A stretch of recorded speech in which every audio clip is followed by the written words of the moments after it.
and welcome to the Race Reaction podcast. And today we're going to be talking about the recent Japanese Grand Prix and also other sort of news that's been going on in the F1 paddock recently. But let's start with the Japanese Grand Prix. Um, we had to wake up at half five Mm. to watch the race. Miles, how did you feel getting up for the second race in a row really early? Well, not great to be honest.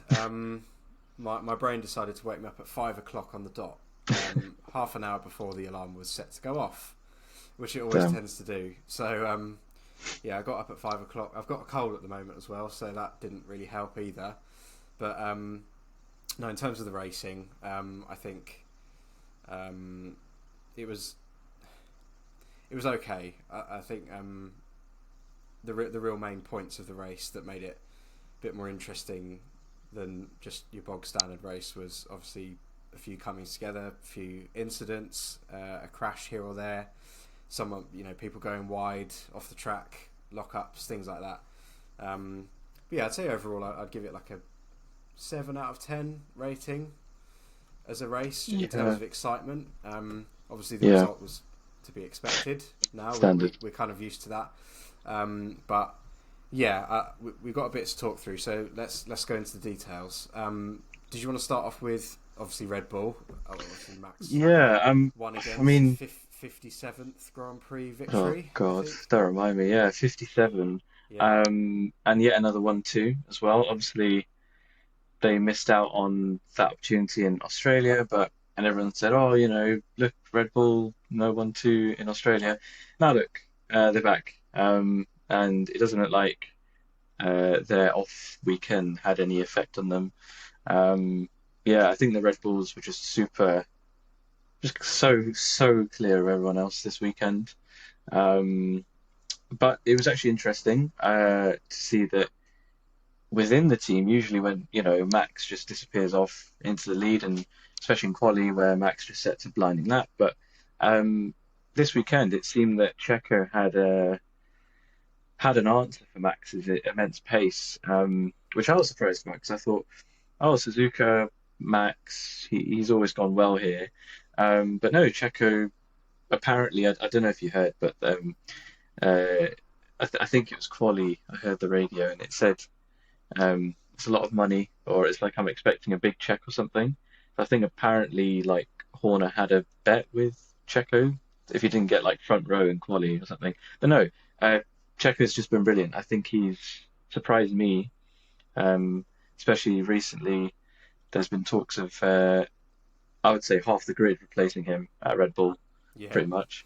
Um, so yeah, I don't know. I really enjoyed watching Checo this weekend. I always enjoy watching Max, but with Checo especially, it's not often nowadays that we get a very aggressive Checo Perez. yeah. No, I think I completely agree. It was really good to see him kind of return to form, and I think not to put him on a pedestal, but you can't really ignore his current achievements and the trajectory he's on. But I think apart from Max, to see someone like Checo, who obviously he's at Red Bull, so he's expected to be the best of the rest in the RB20, it's good to see kind of what the machinery can do in someone else's hands that isn't Max Verstappen. And Mm, I think, yeah, this weekend we've seen, well, this season so far even, 4 rounds in, we've seen pretty much what Checo can do. Obviously, he has won races before. He's perfectly capable of it, but that's kind of only when Max is out of the picture. Generally, I can think maybe of one instance where Checo's beaten Max on pure pace, and that might have been mm, Baku 2022, mm, if I remember yeah, correctly. But at all other times, I think Max is obviously just that one step ahead, or several steps ahead of Checo. But no, like I yeah, said, I think Checo is the perfect driver for that second Red Bull seat at the moment. Of course, he had a bit of a wobble last year, in the mm, second half. If you think of the Japanese Grand Prix last year, it's probably Checo's worst race ever. yep, I agreed. think so. No, I think he's come on quite a lot. He's remembered what team he's driving for, Yeah. and hopefully he continues like this, and we can have another Red Bull 1-2 constructors finish that maybe isn't so close as it was last year with can't remember who was in third last year. Was it Lewis? Yes. It was like Yeah, Fernando Lewis fighting for yeah, you. because he was kind of closing in on Checo in the last kind Yeah. of quarter of the season. But yeah, well done Checo. Yeah. Um, but Yeah, let's move on to a team that um, I think isn't like Red Bull at all right now, but are still worth mentioning. Ferrari. Quali was very interesting, I think, for Ferrari because the supposed number one, Il Predestino, however you say it in Italian, um, qualified P8, did Leclerc. And I believe Sainz got P4, P5, something like that. So, I can't remember now. yeah, I can't remember. I think it But was I think, fourth. It was yeah, I think, yeah, Verstappen, Perez, Norris, Sainz, right? Sainz, Alonso, Yeah. and then after that, Yeah, yeah. so yeah, I just again carrying on from our conversation last time. Um, yeah, it seems that science is consistently outperforming Leclerc. Leclerc was flabbergasted with his performance. He's like, literally, that's all I could do. Um, so yeah, I'm not quite sure what's going on at Ferrari, but they seem to have a much better car than last year. Um, their pace seems like they're a very solid second team. I don't think any team right now is in a position to challenge them. Perhaps McLaren, if they do pick up some sort of pace in terms of their like race pace. But quali pace is great. I think Norris got P3, which I was surprised about, and Piastri P6, but uh, their pace seemed to fall off compared to the Ferraris. Leclerc managed to claw his way up back to P4, got driver of the day. I think that's kind of deserved. Um, yeah, he did some amazing overtakes on the Ferraris, on the Mercedes, sorry. So yeah, pretty happy with Ferrari. What do you think? Yeah, I think definitely since the news of Lewis moving to the team next year, Hmm. something's just clicked in Carlos where he's just thought, right, I really need to prove myself now. Hmm. Kind of, you know, drive as though, this is my CV, Yeah, which it kind of is. He's got to do a job of advertising himself to the other teams because yeah, as of right now, he's the only person to take a win off of Max Verstappen in the last year at least. Hmm. So, well, certainly last year he was the only driver, apart from Perez, Yeah, the only non-Red Bull driver to take a win on a weekend last year, Hmm. and he's done that as well this year. So, I think Science has definitely stepped it up this Hmm. year. I think last year he was he was there, but Hmm. this year he definitely seems to have a bit more motivation and something. Yeah, like I said, something's clicked. Something has changed in him. Maybe Yeah, it was the appendectomy, like everyone's saying. Maybe that really did maybe. help. But Don't know. no, I think he's doing a great job so far, and I think Yeah. it must be putting Leclerc under a lot of pressure because I can imagine being on that side of the garage. You think, okay, I'm meant to Hmm. be the kind of Ferrari golden boy right now, Yeah. and I'm currently being outperformed by my teammate who hasn't got a seat for next year as of this moment. So, Hmm. and Charles been with the team a lot longer than Carlos has. So right now, Hmm. I'd be thinking, right, I need to pull my socks up because it's not really a good look for me. And you know, even though he hasn't had the greatest of successes in the past 3 years, Hmm. Lewis will be joining the team next year alongside Leclerc, and I get the feeling if Charles doesn't do anything soon, Yeah. as in kind of step it up a gear like Carlos has, then he Hmm. could be completely drowned out by Lewis next year. That's kind of the Hmm. way I see it, if he's not careful. But I think just in general, Ferrari, they're doing a lot better than at the moment than they have done recently, since the turn Yeah. of this decade at least. I agree. Yeah. I think they are definitely the second fastest team at the moment. in terms of general pace. In terms of who could kind of take that off them, I'd say it's a toss-up between McLaren, Mercedes, and Aston Martin, Yeah. really. But Mm. if I'm being honest, I think all three of those teams have kind of been nowhere this year so far. They've Yeah. obviously all scored points, which is Mm. great, but I don't think they're obviously quite where they'd want to be. I think something Yeah. really needs to... There needs to be a moment, something needs to happen on track where you think, wow, okay, this team is making good progress. Like, I don't know, not a McLaren pole position, because I don't think as long as Mm. Max is there, that I don't see that happening really. But Yeah. Yeah. something like that needs to happen. We need to be kind of wowed by a driver, a team, for them to Yeah. really be considered like, okay, these lot could easily become the second quickest team.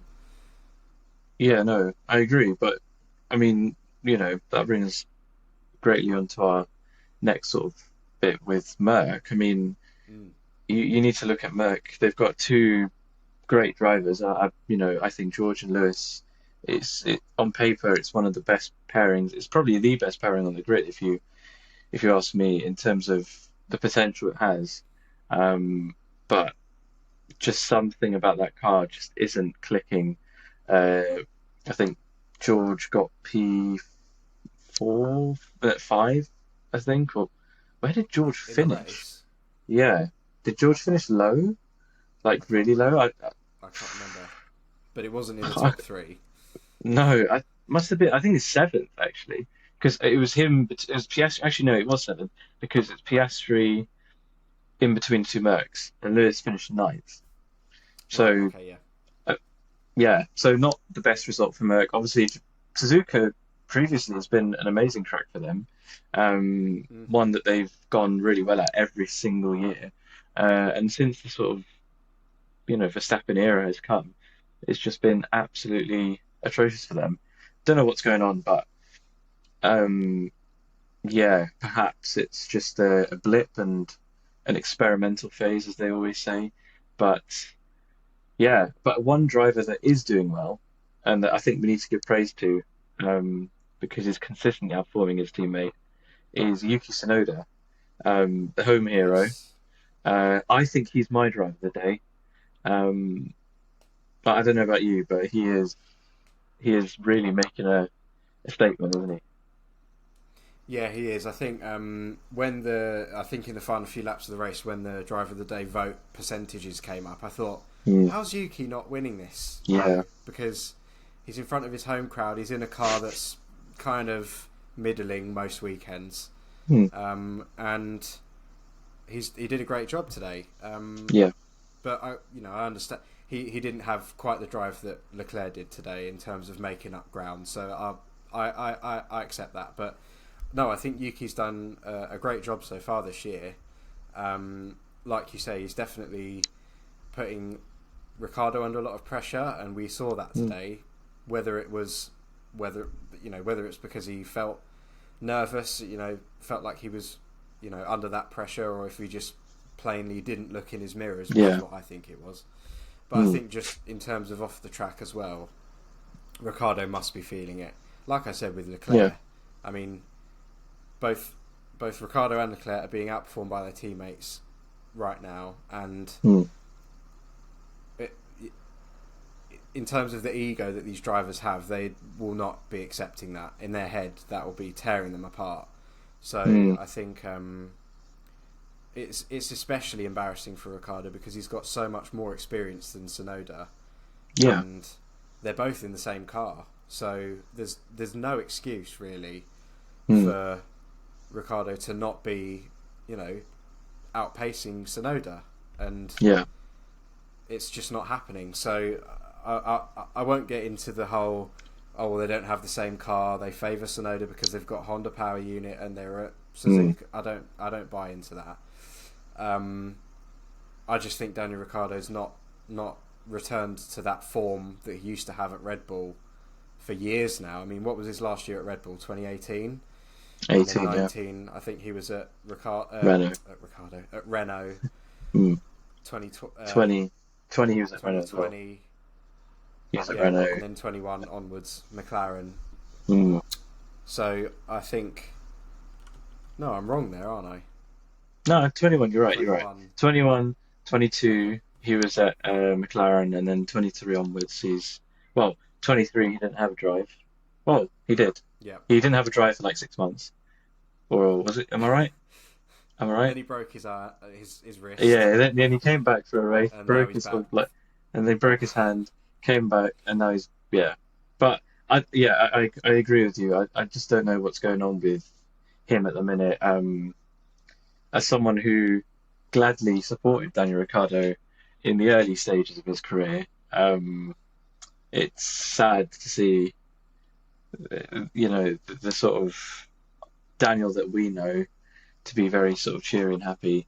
Um, Now it's just he's crumbling under pressure, and and I know he's not the same. It's not the same sort of situation, but almost reminds me of what Seb was like towards the very end of his sort of Ferrari years, or 2018 really is all I'm thinking of. Um, just every single time, it's just mistake after mistake after just he's just underperforming. Mm. And whether that's the pressure, whether that's literally just the car, I don't believe that they're giving Yuki a better car. Um, because you know Yuki qualified P10 today, finished P10, but had serious competition from Hulkenberg after the standing start. He had competition from Lance Stroll, who was pretty close to actually overtaking him today. He had competition, I believe, from the stake as well with Bottas before the pit stop. So I think Yuki's a slow, but neither is Daniel. But just right now, it just seems as if I don't know. He just needs a break or something, or maybe he just needs to step aside. I think I'd respect him more maybe if Ricardo just said, right, I don't think I'm, doing myself any favors here. I'll step aside for Lawson because, and I don't know if you've seen every time uh, Ricardo makes a mistake. I think it was in quali as well when he spun round. Um, Mm. it's so perfect that the TV director just focuses on Lawson every time. He's like a phantom. He's always just there. Um, so I'm not entirely sure what's going to happen. And naturally, the Red Bull Junior team's always been very cutthroat with its decisions. So no. Hopefully he doesn't get dropped. I wouldn't like to see Daniel Ricciardo getting dropped, but it wouldn't be shocking. I'll be honest with you. Yeah, this is the thing, though, isn't it? He's what, 36? It's Around that 35. age, I think. Yeah, I think 30. 35, Yeah, which is 35. which Getting is on. approaching old age for a Formula One Yeah, driver. yeah. Let's be honest here, Hmm. and I do agree. I think the point of Red Bull's sister team, Mm, Toro Rosso, AlphaTauri, whatever you want to call it, RB. mm, The point of that team is to bring up talent from junior categories that are already in the Red Bull family, that were scouted as children or as young teenagers, as they are mm. generally, and then eventually, if they prove themselves, they move up to Red Bull, which is the main team. Historically, have always done better. Maybe ignoring 2008, but that Mm. was a while ago. But Yeah. generally, that's the purpose of the team. You would like to Mm. imagine, but it just seems to me like that's not what it's being used for at the moment. Yuki is as a Yeah. prime example. He Mm. joined in what, 2020, 2021. Yeah. Hmm. Can't remember which one. One of those. One of them. Um, and he's been at that team ever since. Mm. And yes, it's of course a question of whether he's improved or not as a driver, which I think he has. Mm. I think he's Yeah. become a lot more mature. Hmm. I agree. If you ignore what happened at Qatar this year, but Yeah. generally, I think he's improved, Mm. and he deserves to be in the team. Definitely, I think Mm. maybe after this year, if he's not done fantastically well, then it's kind of make or break for him. I think he Mm. deserves to be given a better chance in a better Yeah. car. Ricardo, on the other hand, he's had that time. He Mm. started at HRT, then went to Mm. Toro Rosso, and then Yeah. Red Bull. Renault, mm, McLaren, now back to Toro Rosso mm, again. I think yeah, he's, I think for Ricardo, he's been there, done that. He's had yeah, his time in the sun. I'm not mm, saying it's time for him to retire altogether and just kick back and do nothing for the mm, rest of his life. He's obviously still got that desire in him, that kind of hunger to keep going, but mm. he's just not he's not the Ricardo he used to be. And whether No, that's because he's not in as good a car anymore or not is up for argument. But if you're really that good of a driver, the machinery shouldn't really matter. mm, So, he's still smiling and saying, I'm still optimistic, and yeah, despite all these setbacks, I'm still chief of optimism at Optus or whatever it is. yeah, Um, that's taken on a kind of irony mm, lately, I think. So, yeah, as much as I yeah, hate to say it, and it's very, very vindictive, I think Daniel Ricciardo is wasting a seat at that team. mm, Um, with the experience he has, he can't really afford to be making mistakes, silly mistakes like he did in qualifying or mm, FP something like it was. mm, Spinning at turn two. It's come on. mm. Even the worst drivers on the grid don't Yeah, do that, and he's got more no, experience yeah, than most. So exactly. that's my opinion on that. Yeah, no, no, I mean, I agree. I think whilst we all love Daniel, and he's he's one of the most sort of popular drivers nowadays. Yeah, if he's just not doing well, then there's no point in keeping him. This is a sport, it's a business, and if he's not performing, then why keep him? Um, and yeah, he's been in F1 for over a decade, so it's not like you can put that down to, oh, he's just rusty. No, this guy knows how to race. But yeah, what else? I mean, I just very briefly, do you think that he was at fault for the crash this morning with Albon? Um, I think it's 50-50. I think Mm, they're equally to blame, Ricardo and Albon. I think Ricardo should have been looking in his mirrors, his right hand mirror to be particular. He was yeah, looking in the left hand one at the yeah, time. Um, although on the other side of things, he was on the racing line because it's a mm, left hander and he moved to the right, so it's only natural for mm, him to want to be on that side of the track. But yeah, then on the other hand, I think Albon shouldn't have tried to go around him. Yes, he got a better exit out of the corner, but I think he should have seen ahead of time that there wouldn't be enough space for him. You pretty much never see overtakes round the outside at that corner anyway in those S's and no, in sector one. Overtakes no, don't generally happen there. So mm, I think they're both equally to blame, but it's especially disappointing for Ricardo given mm, what I've just said. But also for Albon, I mean, in the last 2 weekends, those Williams mechanics, mm, bless them, they're working overtime. They must be sick yeah, of this. yeah, Having no, both their drivers crashing every weekend, and that chassis has taken a right beating yeah, this year no, so far, and it's not exactly the most expensive one on the grid, but it's costing them a lot of money, I exactly, imagine. So yeah, yeah, that's my 2 cents on that. no, I agree. Yeah, I think with the crash,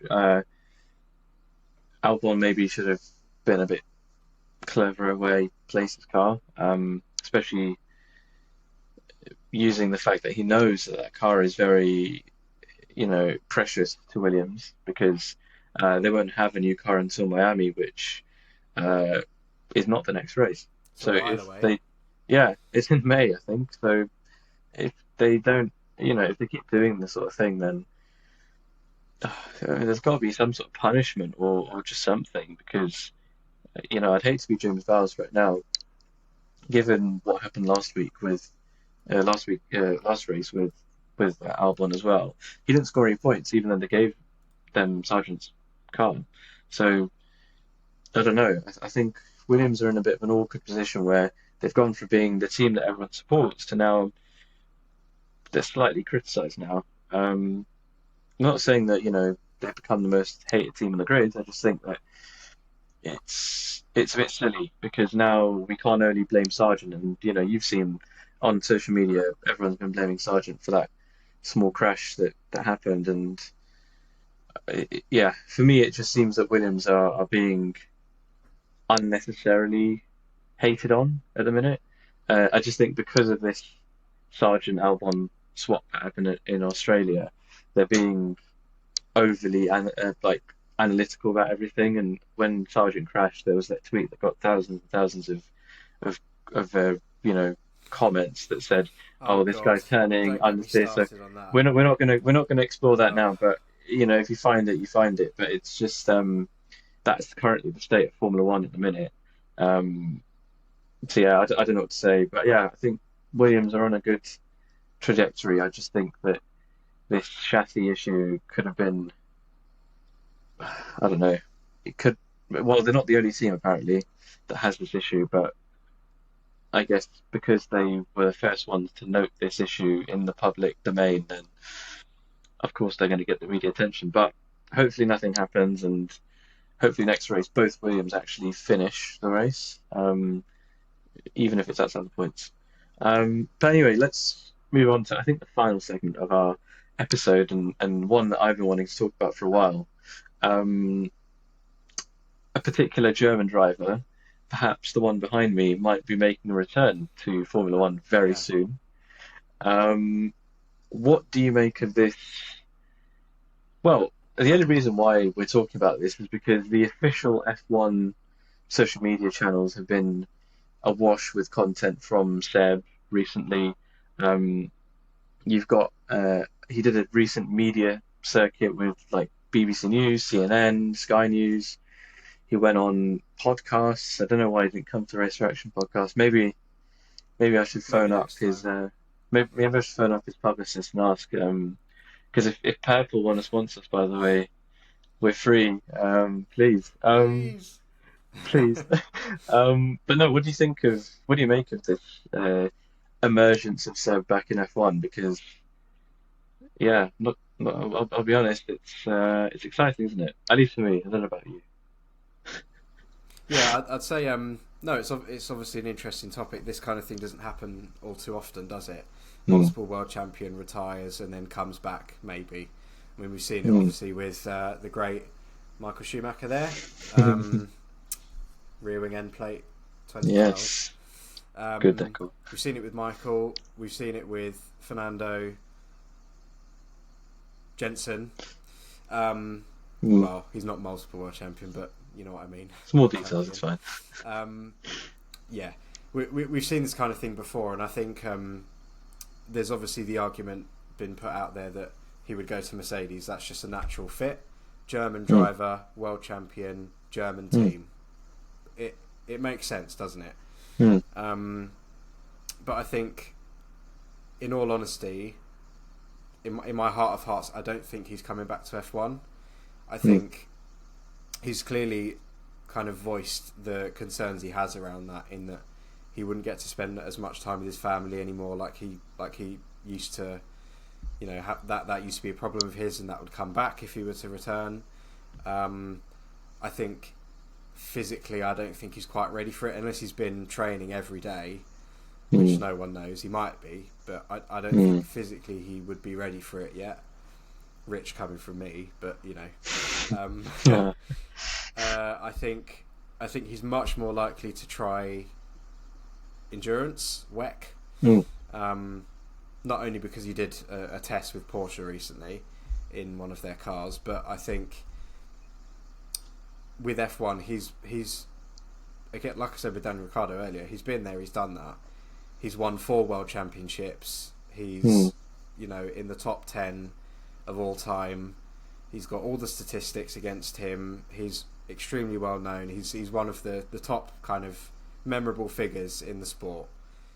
mm. And I think when he retired in 2022, he kind of expressed, I'm finished now. You know, I'm getting to that age where it's kind of, yeah, make or break. Do I stay? Yeah, Do I I get you. do I leave? He chose to leave. Fair Mm. enough. Yeah. You know, I won't hold that against him. Mm. He's had a great career. I think he might want to try other categories now. Yeah. So I think WEC would be a perfect fit. Again, Mm. German team, Porsche, Mm. German Yeah. driver, extremely successful German driver, very Mm. talented, very skillful. So Mm. that only makes sense. But I think because Seb's tried, he's done F1. Mm. He might want to try something different, and endurance would be a great fit because we've seen Yeah. tens, if not, no, I won't say hundreds, tens of ex F1 drivers go to other categories like IndyCar, Mm. um, Formula E. Formula E, Yeah. endurance. You know, we've Yeah. seen it before. It's been done. So I think Mm. that's what he'll do. Um, Coming back to F1, there are obviously talks of him going back to Aston Martin or maybe to Red Bull, Mm. his old team. I think if he were to go back to Formula One, I think it might be Mercedes. Honestly, Mm. um, I don't really see him going to any other team. Maybe Mm. Audi, but that's Mm. another 2 years away now. Yeah. That's not any I time agree. soon, relatively Mm. speaking. So, Yeah. um, if he is going to come back to F1, my theory is that he'll try endurance this year, see if he Mm. likes it or not. If he doesn't, he might come back to F1 and go to Audi in 2026. Yeah. If he does, he'll just stay in endurance. That's what I think he'll do. But Yeah. I'll hand over to you now because I feel as though you'll be a bit more optimistic. I mean, yeah, I'm actually probably in the minority of Seb fans that don't want him to come back.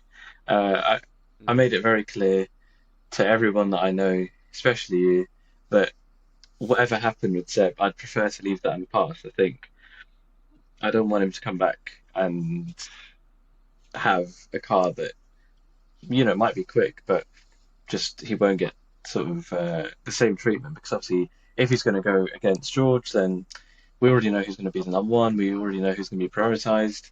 Um, yeah, as much as I'd like to see him back, seriously, I would love to see him back. I just don't think Merck is the right fit.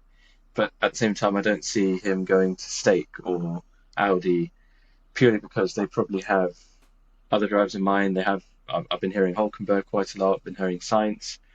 So yeah, I don't know. I think Seb. I mean, realistically, I think Seb might be amazing in like an advisor role, an ambassador role. Um, whether that's for Red Bull, I think for Red Bull that'll be perfect for him. Seriously, uh, but if he does go to Merck, then it'll be what Schumacher was like at Merck, in my opinion. Uh, retired legend comes back, does okay, but then leaves. And realistically speaking, if Seb wants to do that, let him. But do I think he that would be wasted? Yeah, because I think get someone young in that Merc seat. Get some. I mean, Antonelli might be a good fit, but get someone else. Get someone from the lower end of the grid. Put them in the Merc for a season or two. Let them prove themselves. Then see what happens. Because I think at the end of this year, half the grid's going to be out of contract. So who knows? Um, Yeah, so yeah, I'm not sure. Yeah, I agree with you with WEC. I prefer to see Seb in a WEC setting purely because it's different. I've never seen it before. It's like if Fernando when Fernando went to work with Toyota, he did amazing. So not and Porsche right now, the team that they've tested for recently, they're the best in terms of pace. I've heard. So yeah, I don't know. As a Seb fan, a genuine lifelong Seb fan, I'd love to see him back, but I don't think it'll be the best choice, maybe. I don't know. Maybe the Merc might be like the W11 and, dominate everything, but that's super unlikely, especially nowadays with Max. Um, so yeah, a sobering thought to end our podcast episode this time round. indeed. So yeah, next race is Shanghai. First time we've been there in a very long time. I genuinely can't remember the last Mm. time we were there. 2019, I think, which Yeah. um, an anorak fact, that was the thousandth race in F1, um, won by Lewis, I believe. So Oh, let's see if Lewis there can you win go. again. Don't think he can, but we'll see. So yeah, thank you He very could much for surprise us. listening. Well, but I hope so. I think a Lewis win would be pretty fun, but that's literally only if Red Bull literally combusts into flames, and Ferrari, and then McLaren, and then maybe Aston Martin. And then But Aston we'll Martin. see. But we'll see. So yeah, thank you very much for listening to this week's episode, and see you later.